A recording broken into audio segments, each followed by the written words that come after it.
So this is one of those seemingly complicated issues that's really actually simple. There's an analogy or a little anecdote, whatever it's called, um, about a guy who walks into a skyscraper. And then it's like, oh, who built this? And some guys there are like, oh, this just appeared out of nowhere.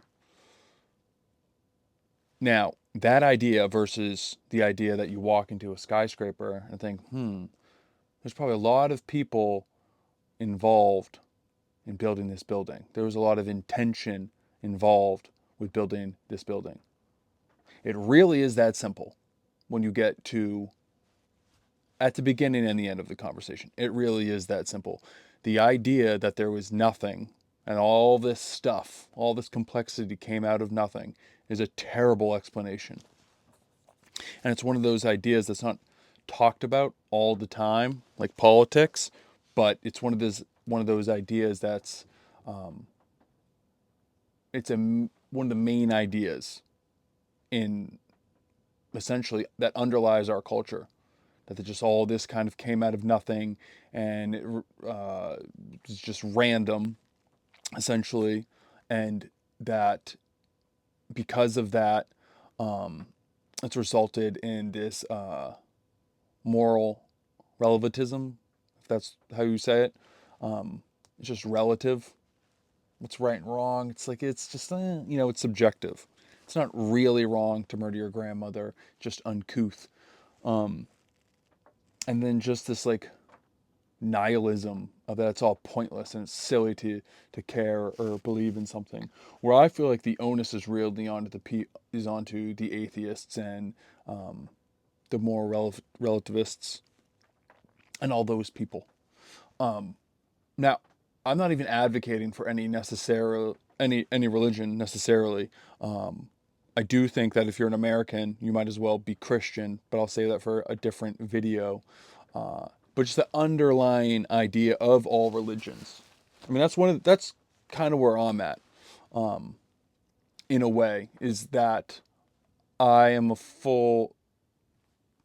pretty much a full-on believer of the baseline of a God or whatever people are talking about when they talk about God. That thing or whatever, however you describe it, clearly exists. There's clearly something going on. There's clearly some sort of intention that set this all in motion. And unfortunately, or better, or maybe fortunately, for better or for worse, there's a certain point where this stuff is just above your pay grade. If you have a 65 IQ, you can't really think of any abstraction.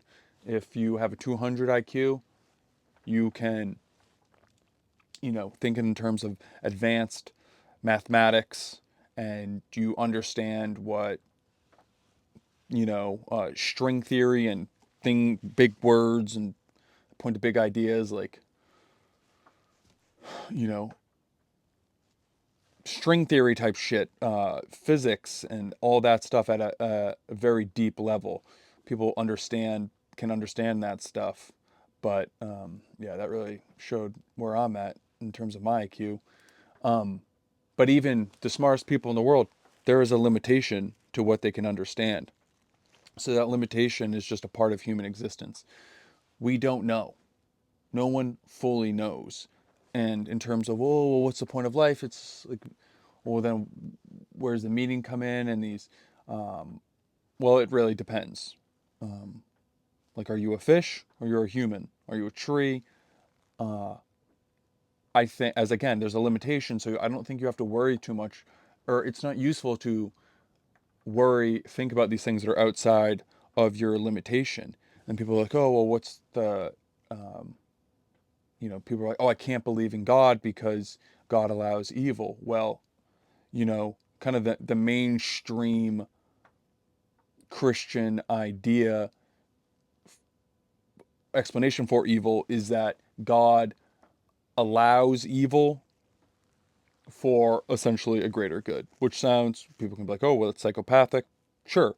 Um, you know, it's not a new idea to think of the God of the Bible, or at least the God of the Old Testament, as not a very nice God. But for me, it's very easy to just be like, well, maybe, you know, it's outside of his control. Maybe there is a God and he's doing it, he or she or they, whatever, however you want to call it,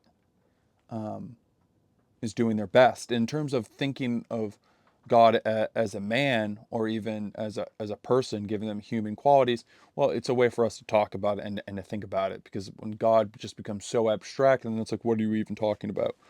But then as soon as you start defining God, well, then you're defining God, and that's pretty difficult.